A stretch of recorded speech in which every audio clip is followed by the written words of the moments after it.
Yo, what's up, family? Before we start the video, please leave a like, subscribe, and share it in there once you can, just so we can get out there a little bit more. With that being said, let's get right into it. So the Celtics lose their second straight game to the Philadelphia 76ers, 106-103. This game was a hard-fought game. The 76ers played amazing defense the entire night. We had some bad performances from our stars, and we couldn't contain Tyrese Maxey. Joel Embiid had only 26 points. I say it only because he's the reigning MVP, and he's a guy that easily averages 30 points, so he didn't have to play a lot in that fourth quarter, so that kind of toned down his numbers a little bit. But just going through the rest of the game, the first quarter I thought we did some good things. We were up, I think, 25-21. We started the game with Drew Holiday on Joel Embiid. If you remember the last game against the Timberwolves, we started that game with Drew on Karl Anthony Towns, so I think that's going to become a trend.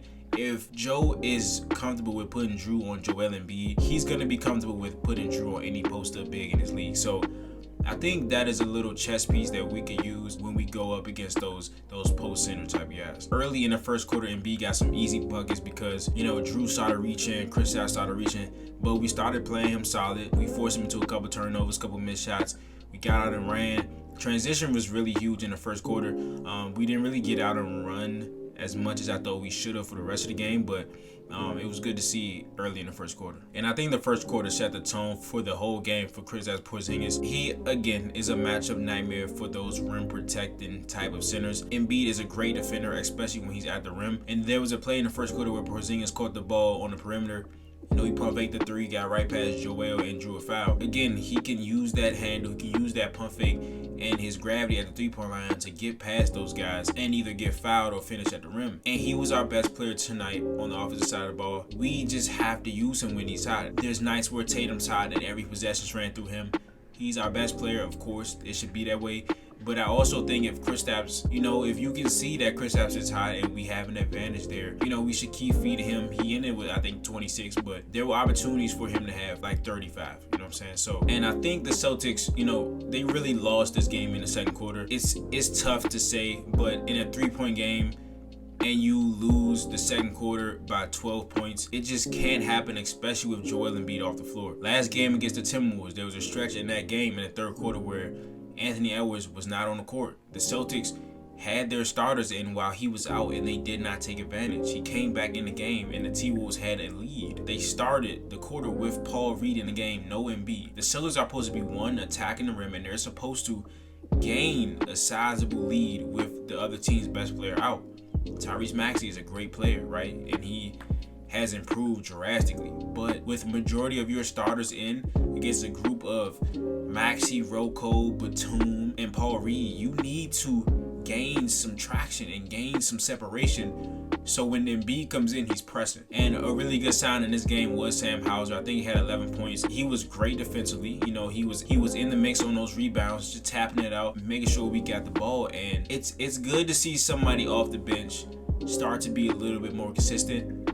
Peyton Pritchard, it's only been 7 games. I'm not going to judge the entire outlook of his season on 7 games, but he has not been good. His best attribute right now is hustle. And to be honest with you, if all he's going to give me is hustle, I'm playing Lamar Stevens. He's taller, he's stronger, he's more versatile on the defensive side of the ball. He just does more for me as a hustle guy. Pritchard's best attribute isn't supposed to be hustle and offensive rebounds. I'll take it if that's all he's giving me. But he's supposed to be the guy that runs the second unit and hits shots. 7 games is too early to ask for him to be traded. Now, if we get into that 15-game range and he's still putting up goose eggs, like not even scoring a point, then we can have conversation about that. But shout out to Sam Hauser for his contribution off the bench. Luke Cornett looked kind of lost out there. He only had 1 stint, I believe, in this game. But in the stint he was in, the Celtics were like giving him the ball at the top of the key on offense, and people were supposed to come and get the dribble handoff, and he's just dribbling around and nobody's effectively getting to the ball, so he's just holding it and dribbling around. And they need to be more aggressive coming to get the ball with somebody like Cornette, who's not a handler, has it in their hands. And the third quarter was also bad. Jaylen Brown was playing rugby for 99% of his time on the floor. They started the fourth quarter again with no Embiid, and he came back in and they had a 15-point lead. You lost the game on the non-Embiid minutes in the second quarter and in the fourth quarter. They started the second quarter with no Embiid. He came back in. They had a lead. In the fourth quarter of a rivalry game, right? It's not really a rivalry because the Celtics always win. But these teams have been going through each other for a lot of years now, right? And you come into this game, you're like, okay, they have Joel Embiid, they have Tyrese Maxey, right? I don't think Kelly Oubre did a lot in this game either. And you just allowed the two large stints of no Embiid lineups to fry you. That's where you lost the game, man. He came back in the fourth quarter and they had a 15-point lead. You almost beat it, but you're not gonna win games like that when you can't take advantage of the other team's best player being out of the game. And Tyrese Maxey was just a problem all night with Drew, guarding Joel. I think the primary defender on him was Jalen. Tyrese is just too fast for Jalen. He's honestly too fast for Derek White, but I think Derek could do a better job of using angles to get right back at Tyrese when he eventually gets by Derek, and his length and contesting the shot and stuff like that. But Tyrese Maxey hit 4 floaters in the fourth quarter, so it was just he was getting everywhere he wanted. And before the Celtics started that fake comeback at the end of the fourth quarter, the Jays were just walking that entire quarter. It was no sense of urgency from either of them. Some of the most uninspiring quarter of basketball I've ever seen from them as a collective. I really don't know how they made this a game, but they just didn't seem like they wanted to finish that game out. And it just so happened that, Jaylen Brown has scoring talent. He finally realized that he could put the ball in the basket, and he had 8 points in the last 2 minutes, and it's oh, we're here now, we might as well try. And I don't even think Tatum was ineffective tonight. He just shot 14 shots. There's no way in hell Jason Tatum should ever shoot less than 15 shots in a game where he plays significant minutes. I don't care what the defense is doing. I would rather you shoot horrible than to not shoot at this point. You're our best player, you have to shoot the ball. And the approach thing that we talked about in the first 5 games, the posting up.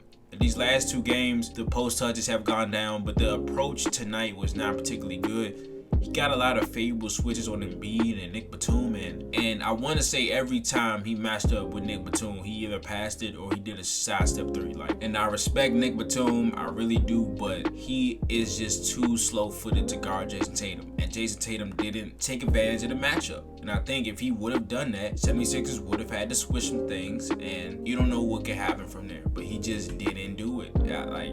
You're taking sidestep 3s on Nick Batum, you're bailing everybody in the arena out. So that was that. And Jalen, even when we were 5-0, he just seemed like the only person that was still forcing shots. He just seemed like the only person that the offense didn't come easy to. KP has gotten where he's fitting in. He does go times where he's not shooting the ball when he should.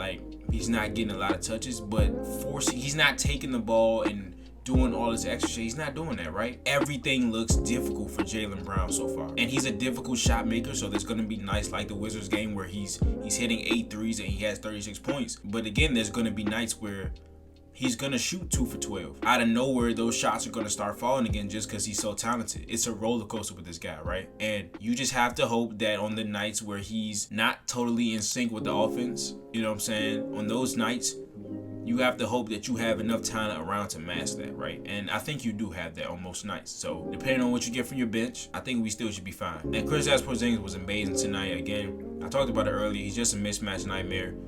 When you go against a rim protecting center like Joel Embiid, like the Rudy Gobert's, he's a guy that can space the floor, and we have to use him on those pick and pops because he's gonna shoot those 3s. And then once he hits about 1 or 2 of them, those guys are going to start to jump. He can use that pump fake, and he's agile enough and skilled enough to get by those guys and finish at the rim or get fouled. So we just have to keep spamming Kristaps Porzingis when he has a favorable matchup on him. But that's the video. If you enjoyed the video, please leave a like, subscribe, and share it in there once you can. Just swing out there a little bit more. With that being said, I will see you guys in the next post game. This is Nick.